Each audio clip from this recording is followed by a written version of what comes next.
Assalamualaikum warahmatullahi wabarakatuh.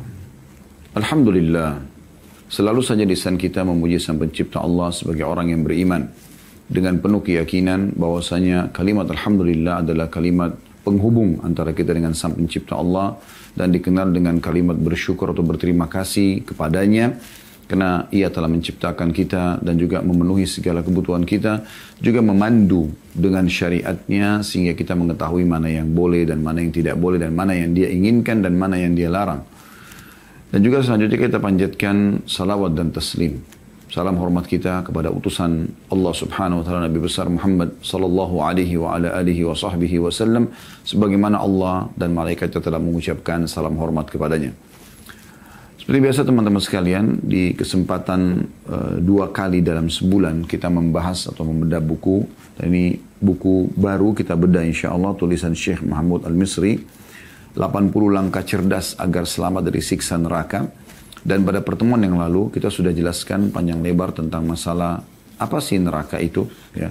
Kenapa setiap orang beriman harus berhati-hati jangan sampai dia masuk ke dalam neraka atau menjadi penghuni neraka. Dan memang banyak sekali ayat-ayat Al-Quran yang menggambarkan tentang beratnya siksa neraka itu, dan Allah sudah memberikan bocorannya kepada orang-orang beriman yang harus kita tentu ngah sebagai orang yang beriman agar jangan sampai kita terjerumus, ya, atau menjadi atau terdaftar sebagai orang-orang yang akan menjadi penghuninya nanti, naudzubillah min dzalik. Dan juga sudah kami titik beratkan pada pertemuan yang lalu bagaimana hadis yang mulia. Kata Nabi SAW, siapa yang berlindung kepada Allah sehari 7 kali dari api neraka, maka neraka akan mengatakan, ya Allah, hambamu fulan telah berlindung kepadamu dariku, maka jauhkanlah ia dariku. Dan siapapun yang memohon 7 kali kepada Allah pada satu hari agar dimasukkan ke dalam surga, maka surga akan mengatakan, ya Allah, hambamu fulan telah memohon agar dimasukkan ke dalamku, maka masukkanlah ia ke dalamku. Oleh karena itu, neraka itu dan surga ada dan sudah ada. Bahkan sudah kita jelaskan bagaimana kita bisa merasakan itu, ya. Seperti hadis yang juga sudah kita paparkan pada pertemuan yang lalu. Kata Nabi SAW, neraka mengeluh, ya, kepada Allah tentang sebagiannya membakar sebagian yang lain, untuk saking panasnya gitu, ya.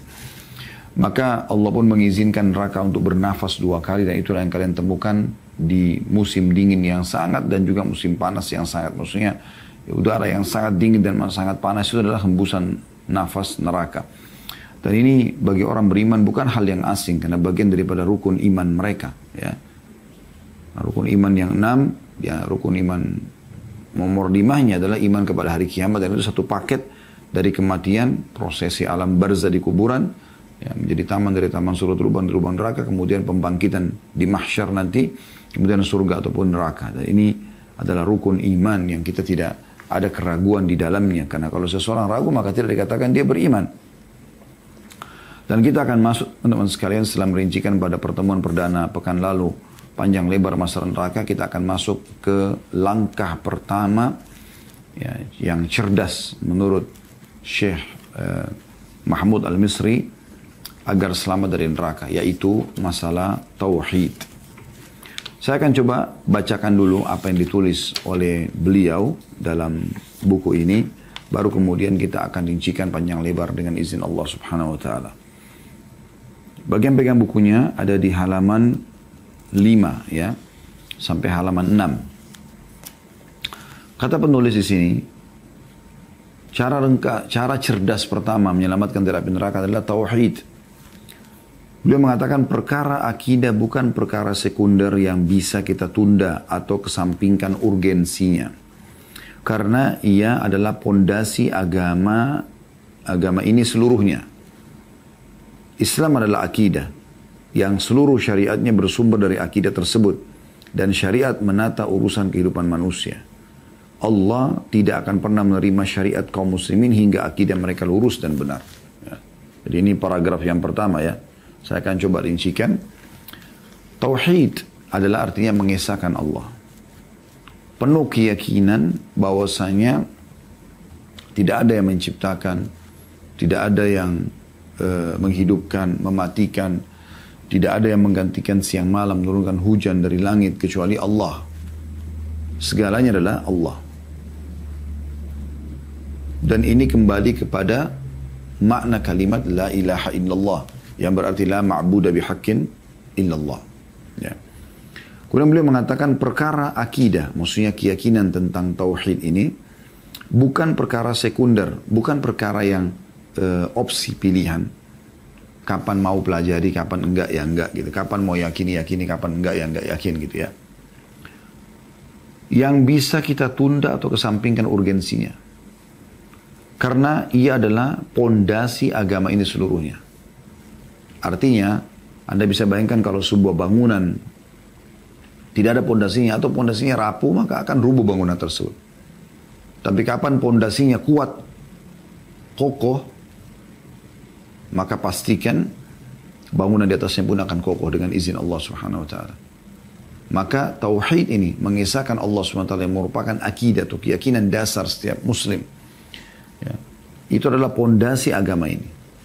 Agama seseorang akan kokoh, akan kuat kalau dibangun di atas akidah ini.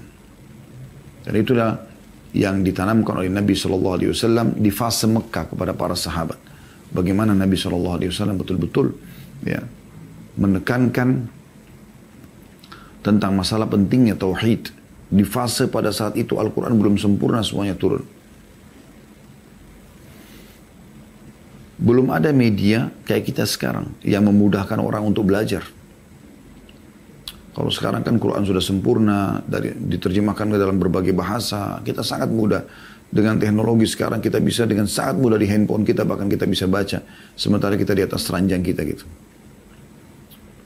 Tapi zaman dulu, fase awal Mekah, belum ada sama sekali. Ya. Ada seseorang yang buta huruf, tidak bisa baca, tidak bisa nulis, mengaku sebagai seorang nabi, wajib diikuti. Kalau tidak, maka akan masuk neraka. Kira-kira teman-teman, kalau kita hidup di masa fase Mekah dulu, kita akan menjadi Abu Bakar atau akan menjadi Abu Jahal? Ya. Bukan gampang. Kalau sekarang saja, masih banyak orang yang jauh dari agama, sementara fasilitas sudah begitu banyak. Bagaimana dengan zaman itu? Makanya yang Nabi SAW bangun pertama adalah pondasi akidahnya. Bagaimana Nabi SAW menanamkan ini kepada para sahabat. Belum ada ayat jihad, belum ada ya, perintah puasa, belum ada perintah zakat, belum ada perintah haji. Ya. Bahkan sholat pun di awal-awal Islam belum ada. Tepatnya nanti diperintahkan di tahun ke-11 dari masa kenabian, dari 13 tahun Nabi SAW di Mekah setelah kejadian Isra dan Mi'raj. Sebelumnya ada sholat malam, tapi 5 waktu sholat ini nanti diperintahkan pada saat itu. Yang ada adalah penanaman bahwasanya ini berhala-berhala adalah makhluk. Semua adalah makhluk. Tidak ada yang menciptakan apapun kecuali Allah. Itu yang ditanamkan. Maka lahirlah orang-orang seperti Abu Bakar, Umar, Uthman, Ali, Talha, Zubair, Abdurrahman bin Auf, Sa'ad bin Abi Waqqas, Hamzah bin Abdul Muttalib, ya, Bilal bin Rabah, ya, Mus'ab bin Umair, dan seterusnya. Ridwanullah alaihim, sahabat-sahabat yang luar biasa. Mereka sampai meneteskan darah pun di jalan Allah, tetap akan mempertahankan akidah ini. Target mereka semua adalah masalah akidah ini. Makanya beliau mengatakan, saya ulangi, perkara akidah bukan perkara sekunder yang bisa kita tunda atau kesampingkan urgensinya. Karena ia adalah pondasi agama ini seluruhnya. Islam adalah akidah yang seluruh syariatnya, perintah-perintah larangan Allah di dalam, bersumber dari akidah tersebut. Dan syariat menata urusan kehidupan manusia. Jadi, pondasinya adalah akidah, di atasnya ada syariat yang diaplikasikan dalam kehidupan. Nah, kalau pondasinya kuat, maka syariat akan mudah untuk diterima dan diamalkan. Sementara syariat ini mengatur dan menata tatanan kehidupan manusia. Allah tidak akan menerima syariat kaum muslimin. Ya. Apapun perintah dan larangan Allah yang mereka kerjakan dan mereka jauhi, hingga akidah mereka lurus dan benar. Karena tidak akan diterima kalau mereka masih berbuat syirik kepada Allah. Gitu. Tidak akan diterima. Allah subhanahu wa ta'ala berfirman dalam hadis Qudsi. Ini dalil yang pertama diangkat oleh beliau. Ya bna Adam, innaka law ataitani bi qurabil ardi khataya thumma lakitani la tusyrik bi syai'an la ataituka bi qurabiha maghfirah. Wahai anak Adam, sesungguhnya jika kamu mendatangiku, hanya besar kata ganti Allah, dengan membawa kesalahan-kesalahan sepenuh bumi. Dosa-dosamu banyak memenuhi bumi. Kemudian kamu bertemu denganku, kunya besar kata ganti Allah, dalam keadaan tidak menyekutukanku dengan sesuatu apapun, niscaya aku akan mendatangimu dengan ampunan sepenuh bumi juga. Hadis diriwayatkan oleh Tirmidzi. Hadis ini dihasankan oleh Al-Albani. Hadis ini teman-teman menandakan bagaimana kedudukan tauhid sangat luar biasa. Dan yang dimaksud dengan syirik di sini, kalau seandainya kau datang membawa dosa sepenuh bumi dan tapi engkau datang tidak menyekutukan sesuatu dengan apapun dengan aku, maka kau akan datangkan pengampunan sejumlah atau sebanyak dosamu itu. Syirik adalah lawannya tauhid. Tauhid artinya mengisahkan Allah. Syirik berarti mempartnerkan Allah. Contoh kasus adalah orang-orang Mekah. Abu Jahal, Abu Lahab, ya, dan yang sejenis mereka itu, ya, seperti Utbah bin Walid, ya, Syaibah, semua ini Utbah, Syaibah, Walid, Umayyah bin Khalaf, ya, Abu Lahab, Abu Jahal. Nah, ini orang tokoh-tokoh Mekah, mereka tahu kalau ditanya, siapa yang menciptakan langit dan bumi? Siapa pemilik Ka'bah ini? Siapa yang mensyariatkan haji? Mereka haji pada saat itu. Maka mereka akan mengatakan Allah, ada Tuhan namanya Allah. Kalau ditanya, lalu kenapa kalian sembah berhala-berhala ini? Mereka bilang, kami hanya jadikan ini perantara antara kami sama Allah. Allah katakan dalam Al-Quran itu. A'udzu billahi minasyaitonir rajim. Wa idza sa'altahum man khalaqas samawati wal arda wa sakhkhara asy-syamsa wal qamara la yaquluna Allah. Hai Muhammad, kalau engkau tanya mereka, siapakah yang menciptakan langit dan bumi? Siapakah yang mengatur matahari dan bulan? Maka mereka akan mengatakan Allah. Lalu kalau ditanya, kenapa kalian sembah berhala-berhala ini? Jelas berhala-berhala ini patung kalian buat sendiri, kalian yang ukir matanya, mukanya lah ya. Kemudian kalian yang warnain, kalian yang pikul taruh di tempat yang kalian akan jadikan sebagai tempat sesembahan. Kalian juga yang perbaikin kalau rusak dan kalian yang memberikan nama, lalu kalian panggil Tuhan, gitu kan. Maka mereka mengatakan, ma na'buduhum illa liyuqarribuna ilallahi zulfa. Kami tidak sembah ini kecuali kami jadikan perantara antara kami dengan Allah. Dan Allah tidak butuh perantara benda-benda mati seperti ini. Ini dimaksud dengan kesyirikan. Dan ini berapa banyak umat Islam sekarang, Allahul Musta'an, Allah tempat kita meminta pertolongan dan perlindungan yang terjerumus dalam kesalahan ini. Karena kejahilan mereka. Baru dalam sholat mereka mengatakan, Iyyaka na'budu wa iyyaka nasta'in. Hanya kepadamu kami menyembah. Hanya kepadamu kami minta tolong. Habis salam, pergi kuburan sebelah masjidnya lalu minta-minta sama kuburan tersebut. Lalu mana perkataan kita, Iyyaka, iyyaka, hanya kepadamu, hanya kepadamu. Imam Nawawi rahimahullah mengatakan, aku heran dengan orang-orang yang minta-minta di kuburan kepada orang yang sudah mati. Padahal dalam kuburan itu orang yang seperti dia. Orang yang sama dengan dia. Hanya sudah jadi tulang belulang. Walaupun itu orang soleh. Makanya para sahabat Nabi Ridwanullah alaihim, tidak ada orang di antara mereka yang datang ke kuburan Nabi SAW lalu minta-minta di kuburan tersebut.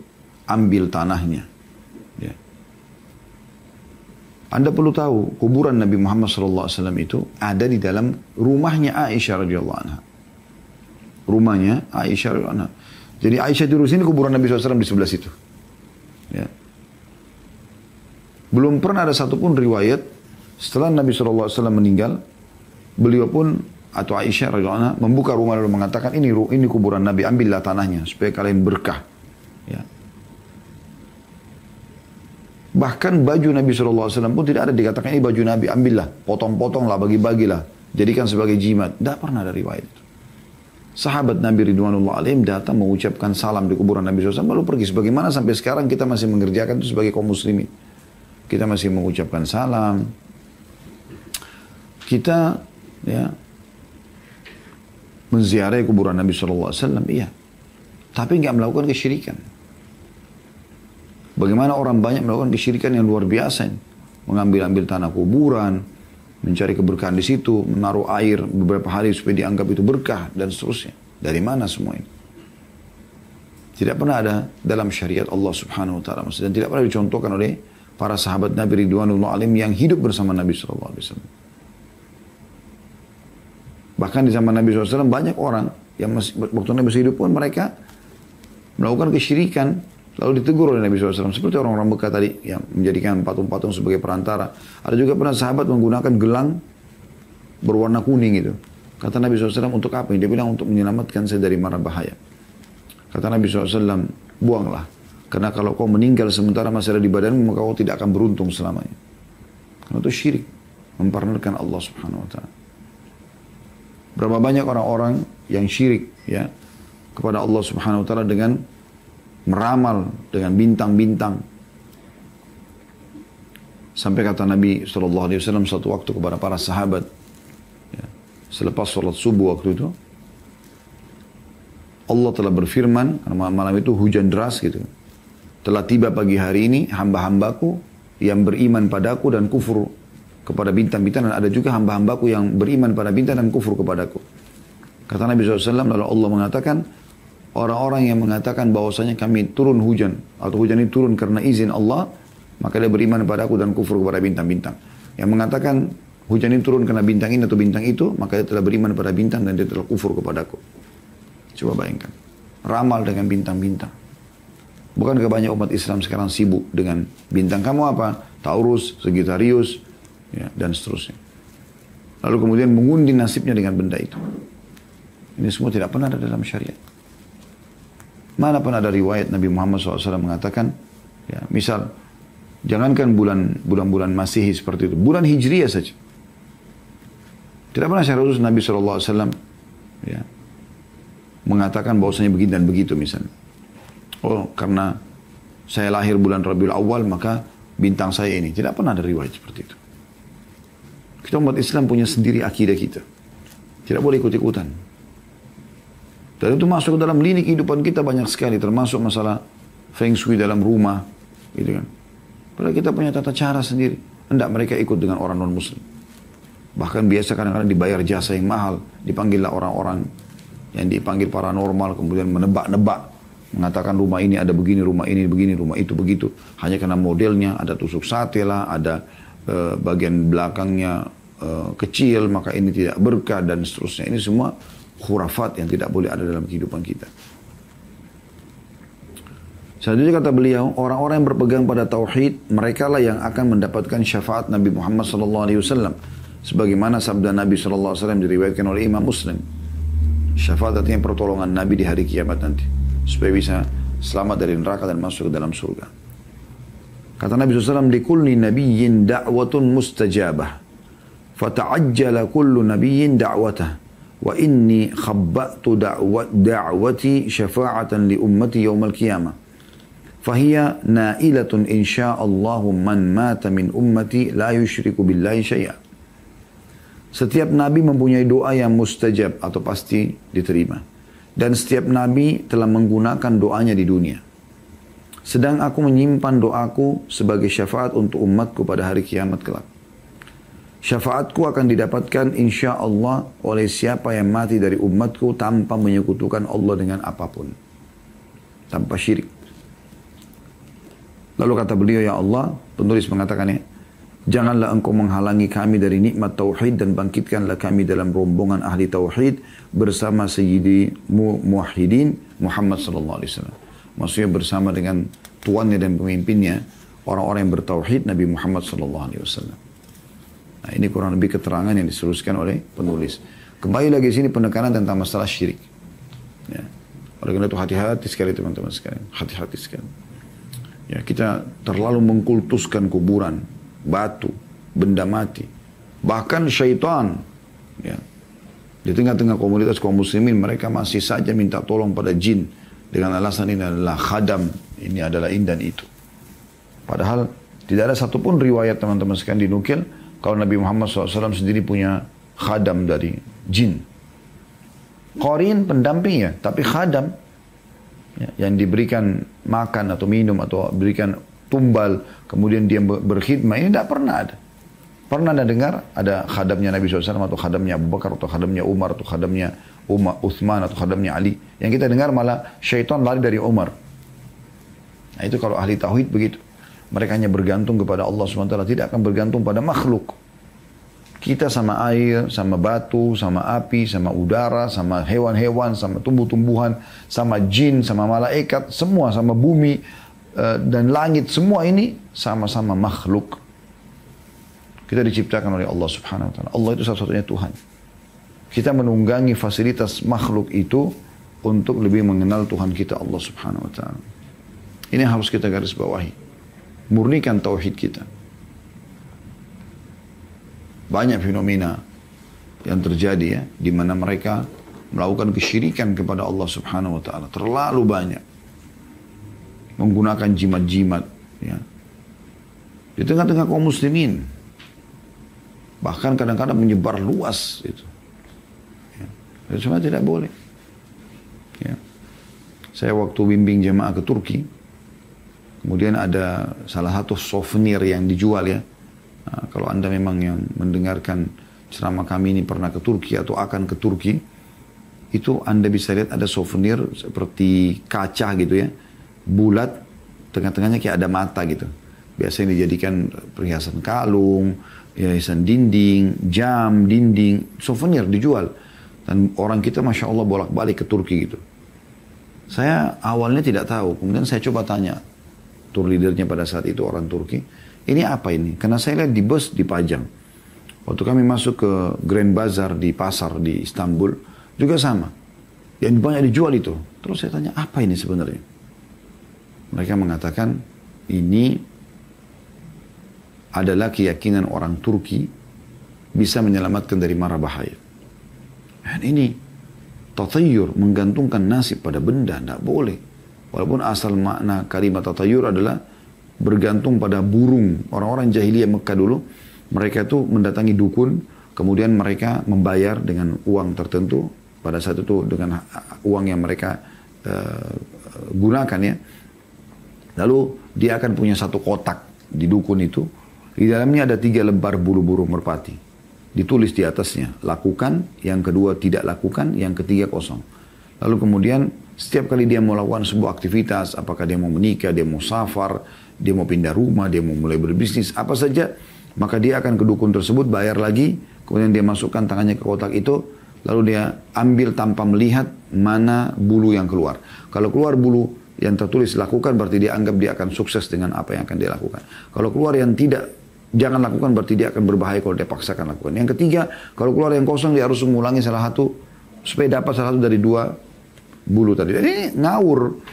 Bagaimana caranya dia mengundi nasib dengan ini? Seperti di Indonesia juga ada orang, dulu waktu saya masih kecil ya, saya sering dengar, waktu kami masih di Makassar, Allahu alam kalau di Indonesia juga secara umum seperti itu ya. Tapi ada keyakinan orang, saya sering dengar dulu waktu masih kecil, kalau suara tokek, ya, oh berarti kalau ngucapin, kalau tokeknya lagi tokek gitu ya, oh beruntung. Terus yang kedua tokek lagi, dia keluarin lagi suaranya, oh tidak beruntung. Terus ya, nah kalau pas tokeknya berhenti, dan dia pas menghitung ternyata tidak beruntung, oh dia mengundi nasibnya. Ini dari mana ini semua? Gitu kan? Ini kejahilan. Begitu juga dengan mata di atas kedap-kedip mau senang, kalau kelopak mata, kelopak mata di bawah mau sedih, maka terus saja dia terbebani kalau kelopak matanya di bawah berkedap-kedip gitu, atau bergetar. Padahal sebenarnya mungkin matanya letih, butuh istirahat, tidak ada hubungannya. Tangan kanan gatal mau keluarin duit, tangan kiri mau dapat duit. Urat sarafnya lagi ada masalah saya di tangannya. Tidak ada hubungannya sama sekali. Jadi bagaimana kalau orang yang tidak gatal sama sekali tangannya? Yang kiri misalnya dia tidak akan dapat duit sama sekali. Nah ini semua contoh-contoh. Dan begitu banyak mereka melakukan perbuatan-perbuatan seperti ini. Semoga Allah berikan hidayah. Subhanallah, orang yang bertauhid kepada Allah ini akan selalu saja aman dari segala macam masalah-masalah seperti ini. Kita akan coba teman-teman sekalian melihat ya, kalau Anda bertauhid kepada Allah, sebenarnya Anda dapat apa?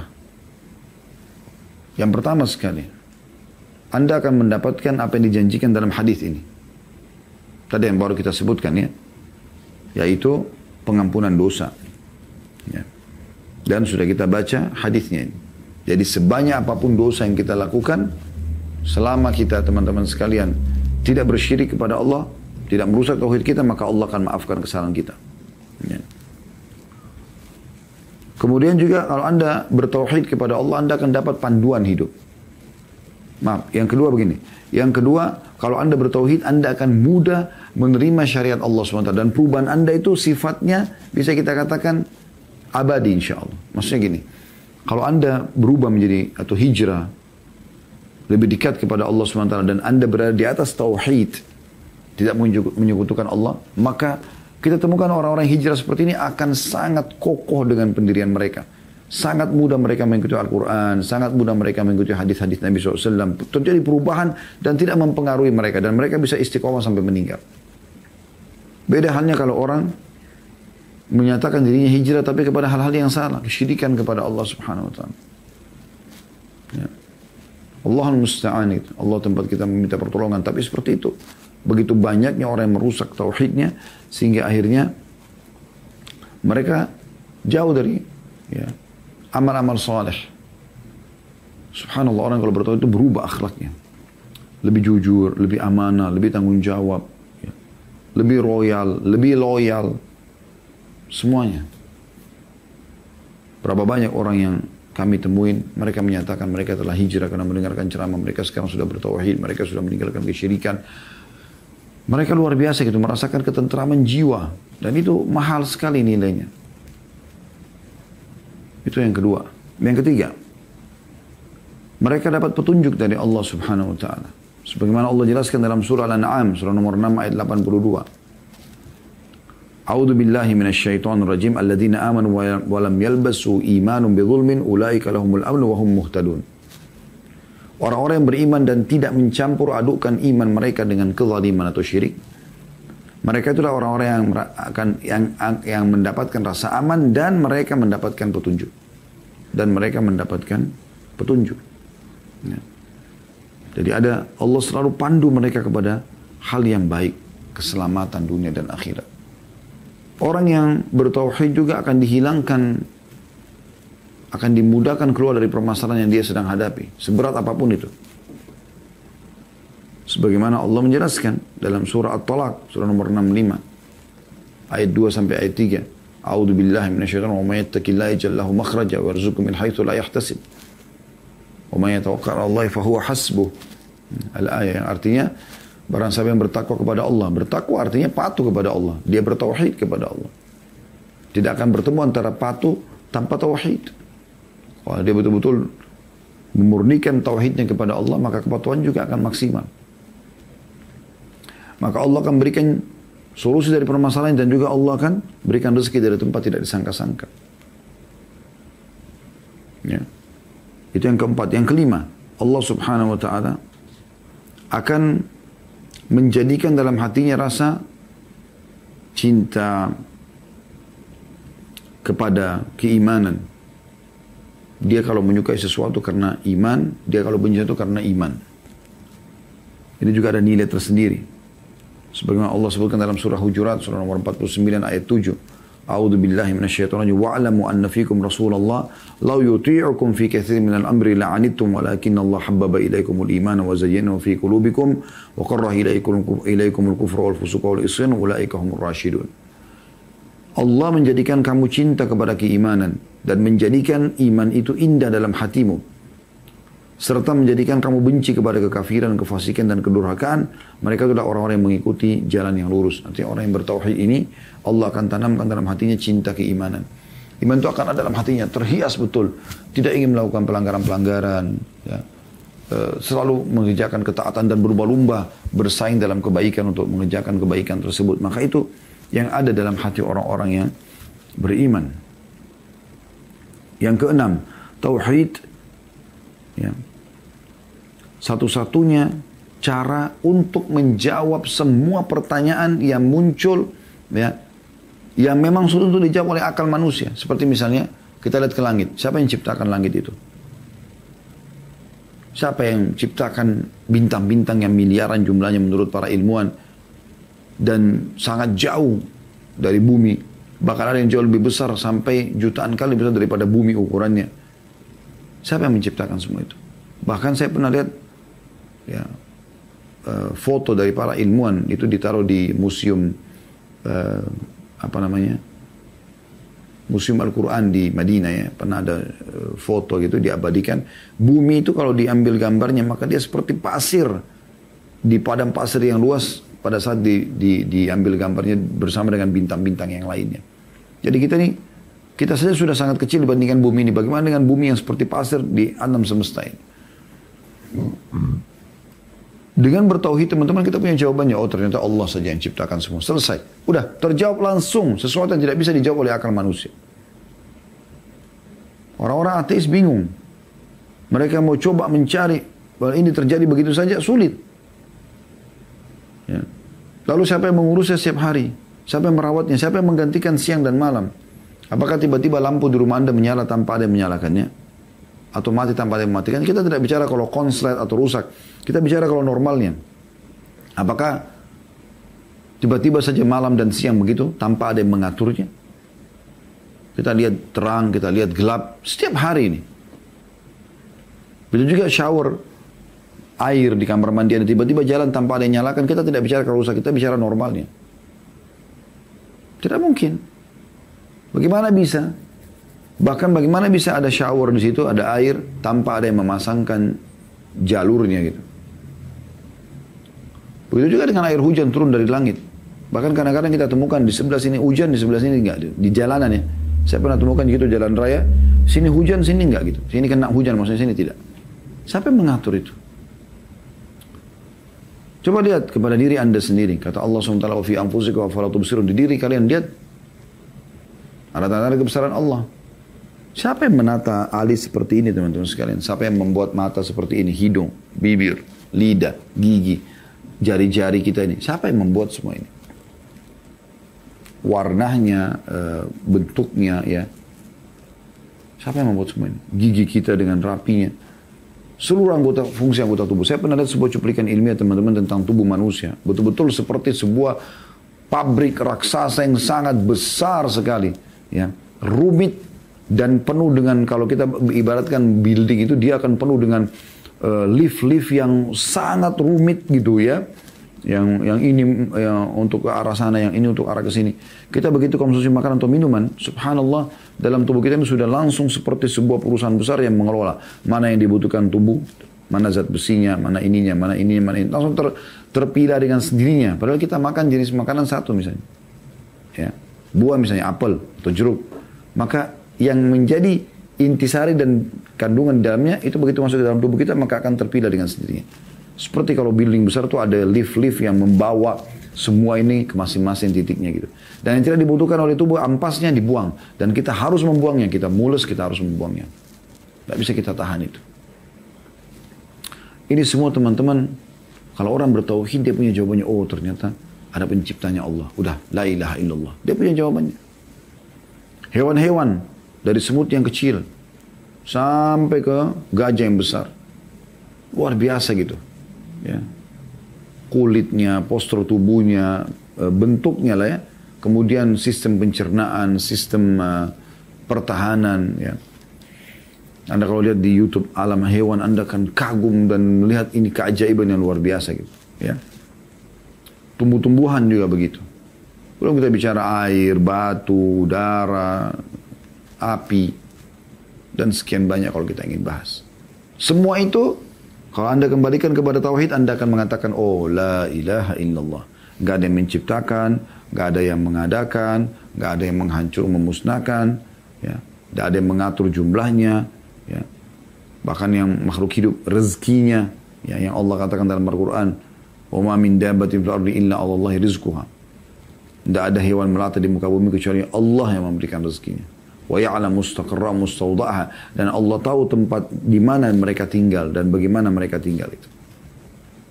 Tentang daun Allah mengatakan wa ma tasqutu min waraqatin illa ya'lamuha. Tidak ada satu lembar daun pun yang jatuh kecuali Allah tahu.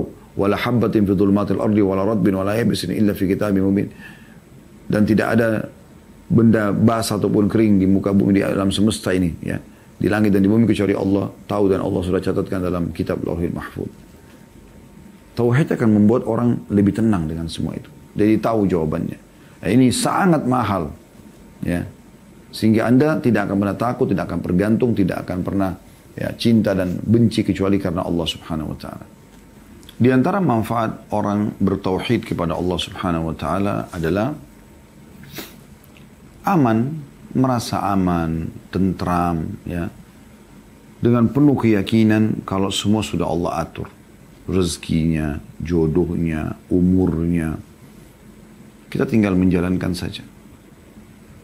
Dan dia juga akan merasa tentram dalam menerima syariat Allah Subhanahu wa taala karena dia tahu ini adalah dari Tuhannya dan pasti baik, dan memang terbukti seperti itu. Syariat Allah Subhanahu wa taala semuanya baik. Dari suruh jujur, amanah, tanggung jawab, bakti sama orang tua, menjenguk orang sakit, bersedekah, semua baik-baik dan dijanjikan janji-janji yang besar. Begitu juga dengan yang dilarang semuanya buruk. Bohong, menipu, manipulasi data, menggunjing, memfitnah, memukul, mencuri. Semua ini tidak boleh dan diberikan ancaman yang berat. Maka orang yang bertauhid, ini poin yang ketujuh ya, dia akan merasa aman dari semua itu. Karena dia udah tahu, dia tinggal jalankan perintah, dia tinggal nikmati apa yang diperintahkan dan atau yang dihalalkan, dan juga dia akan jauhi apa yang dilarang. Ya. Kemudian yang kedelapan, dapat jaminan surga. Dapat jaminan surga. Dan bisa dihitung orang itu husnul khatimah kalau dia sempat mengucapkan kalimat tauhid ini. Hadits yang masyhur kata Nabi SAW, "Man mata huwa ya'lam annahu la ilaha illallah dakhala jannah." Siapa yang mati sementara ia betul-betul meyakini dan mengetahui bahwasanya tidak ada ilah yang berhak disembah kecuali Allah, maka dia akan masuk surga. Ada jaminan untuk itu. Dalam hadis yang lain kata Nabi SAW, "Man mata la yusyrik billahi syai'an dakhala jannah." Siapa yang meninggal tidak menyekutukan Allah dengan sesuatu apapun, maka dia pasti masuk dalam surga. Nah, ini jaminan yang luar biasa gitu. Ya. Kemudian yang kesembilan teman-teman sekalian, ya. Jadi yang tujuh tadi dia bisa mendapatkan aman, yang kedelapan dia masuk dalam surga, yang kesembilan Allah menjanjikan bagi mereka kedudukan di muka bumi, kemuliaan, peninggian derajat, ya. Namanya harum. Siapa yang mengenal Abu Bakar, Umar, Uthman, Ali, Talha, Zubair sebelum Islam, sebelum bertauhid kepada Allah? Gak ada yang mengenal mereka. Tapi setelah mereka bertauhid kepada Allah, Allah muliakan mereka. Allah berfirman dalam Al-Quran, dalam surah An-Nur, surah nomor 24 ayat 55. A'udhu billahi minasyaitonir rajim. Wa'adallahu alladhina amanu minkum wa 'amilus salihati la yastakhlifannahum fil ardi kama istakhlafa alladhina min qablihim wa la yumakkinanna lahum dinahum alladhi irtada lahum wa la yubaddilannahum min ba'di khawfin amna ya'buduna la yusyriku bi nabiyyi syai'a wa man kafara ba'da dhalika fa ulaika humul fasiqun.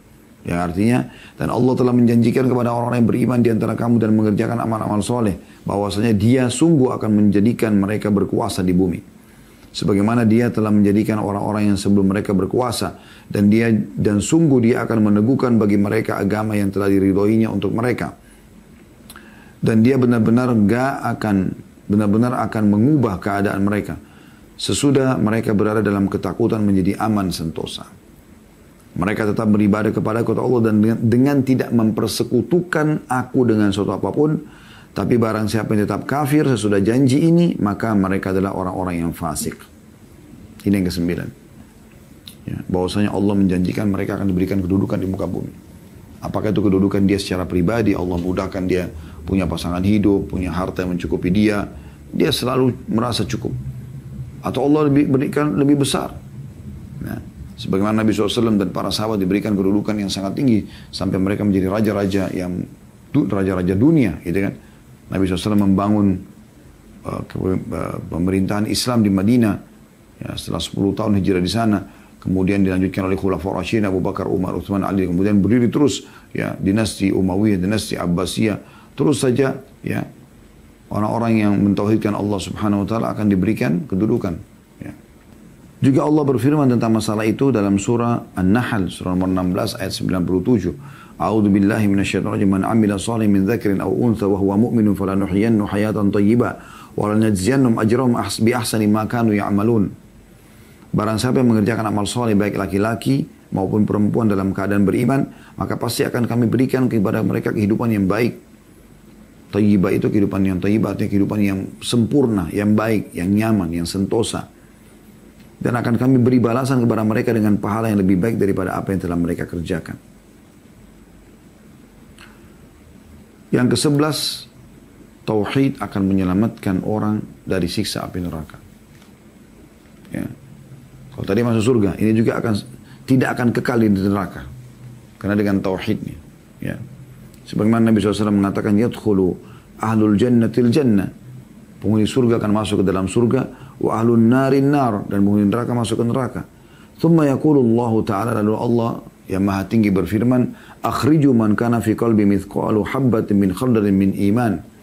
Keluarkan orang yang dari neraka yang ada dalam hatinya seperti biji sawi daripada keimanan. Ya. Fa yakhrujuna minha qad suwaddu fayulqawna fi nahril hayat awil hayai awil hayati.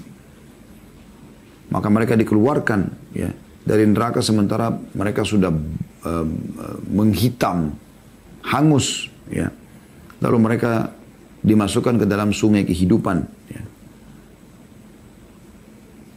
Fayambutuna kama tambutul habbatu fi janibis sail. Maka mereka akan tumbuh kembali seperti tumbuhnya tumbuh-tumbuhan kecil di saluran-saluran air. Alam tara anna takhruju safra'a multawiyah. Tidakkah kalian lihat ya, kalau benih itu tumbuh berwarna kuning dan berlipat-lipat atau ya, masih lemah gitu. Nah, di sini teman-teman sekalian akan dikeluarkan orang yang dalam hatinya ada seperti biji sawi dari keimanan. Maksudnya tauhid. Ya, tauhid. Karena iman adalah tauhid. Tidak mungkin tidak gitu. Tauhid juga ini menjadi penyebab ini yang ke-11 diterimanya amal. Karena orang kalau syirik habis semua. Allah mengatakan dalam Al-Quran, la in asyrakta la yahbatanna 'amaluk wa la takunanna minal khasirin. Kalau kamu berbuat kesyirikan maka pasti akan hancur seluruh amalmu. Ya. Dan kau termasuk orang-orang yang rugi. Jadi dengan tauhid akan selamat amal-amal kita. Teramat. Subhanallah, saya melihat teman-teman dalam praktek lapangan ya. Apapun yang kalau kita kembalikan kepada tauhid, kita akan merasakan ketentraman yang luar biasa. Misal, Anda sedang mendapatkan nikmat yang melimpah. Anda kalau kembalikan kepada tauhid Anda, oh ini dari Allah. Udah, Anda tinggal menikmati dan Anda bersyukur kepada Allah. Anda tidak akan sombong dengan nikmat itu. Baju baru, mobil baru, rumah baru. Apapun kelebihan Anda selalu kembali kepada Allah. Alhamdulillah. Itu kalau Anda bertauhid. Kalau tidak, maka Anda tidak akan lakukan ini. Yang ada adalah digoda dan dikuasai oleh syaitan untuk selalu ya, sombong, riak, dan seterusnya. Kalau Anda sedang mendapatkan cobaan, akan jadi kecil dengan bertauhid kepada Allah. Karena kita tahu Allah tidak akan menguji hambanya lebih daripada kemampuannya sebagaimana sabda Nabi SAW. Dan juga kita tahu Allah itu maha melihat, maha mendengar, tahu apa yang terjadi pada kita. Tahu, bukan tidak tahu. Maka dengan begitu, kita akan kembali kepada Allah Subhanahu Wa Taala. Kita akan bisa terima cobaan tersebut. Begitu orang kalau bertauhid. Tadinya akhlaknya buruk jauh dari agama akan menjadi baik dengan bertauhid. Yang pembohong jadi jujur, yang pelit jadi dermawan, gitu kan. Yang penakut jadi pemberani. Berubah semua dengan bertauhid kepada Allah Subhanahu Wa Taala. Itu luar biasa. Itu bisa mengubah pribadi seseorang, gitu kan. Yang ke-12, tauhid akan memerdekakan seseorang dari penghambaan kepada selain Allah. Kita akan hidup mulia. Tidak akan tunduk kepada makhluk. Walaupun dia seorang raja. Walaupun dia seorang yang kaya raya. Orang bertauhid punya kemuliaan jiwa. Mereka tidak akan pernah tunduk dan menghinakan diri di depan makhluk. Itu sudah umum. Makanya pada saat Sumayyah radhiyallahu anha, budaknya Abu Jahal, majikannya yang menguasai dia, yang bisa menjualnya, membunuhnya di depan rumah, dalam kondisi dia hamil dengan ditusukkan anak tombak kecil. Dia tidak mau tinggalkan. Karena dia sudah bertauhid kepada Allah.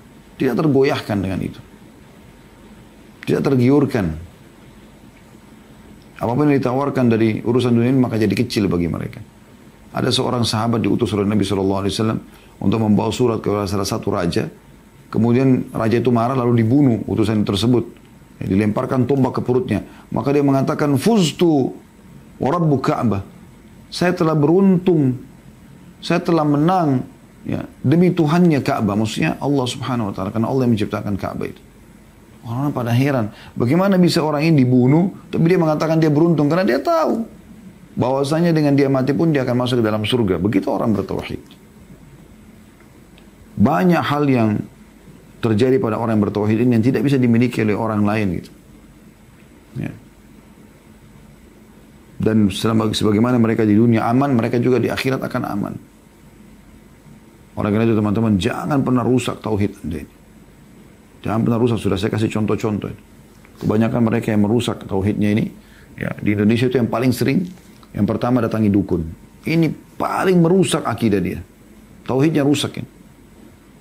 Akhi dan ukhti, kalau ingin lawan jenis kita suka, misalnya istri, suami, atau kita ingin menikah dengan seseorang, jangan lintas alam, tidak usah lintas alam ke alam jin. Di alam kita saja manusia. Saya sekarang kalau mau buat istri saya suka sederhana kok. Saya baik sama dia, saya penuhi kebutuhannya. Ya udah. Gitu kan. Tulus, loyal, royal sama dia. Selesai kok. Dia akan suka. Sebagaimana juga saya akan suka pada istri saya kalau dia melakukan hal yang sama gitu. Sama sahabat saya juga begitu. Kita tulus, ya kita memenuhi kebutuhan dia, kita membantunya, kita tunjukkan kesetia kawanan, maka akan dekat dengan sendirinya kan gitu. Jadi nggak perlu bawa foto orang ke dukun, lalu menggunakan jin, lalu memaksa orang itu untuk menyukai dengan cara jin. Ini nggak benar. Syirik kepada Allah SWT. Ya. Allah memberikan kita cara untuk berobat dari penyakit, bukan dengan cara ke dukun. Ada dengan ruqyah syariah, ada dengan ikhtiar medis yang selain obat-obat yang haram tentunya, yang halal dibolehkan, yang halal meninggalkan yang haram. Bisa, gitu kan. Jadi nggak perlu semua ini. Kita nggak suka sama seseorang, kita lihat benar atau salah.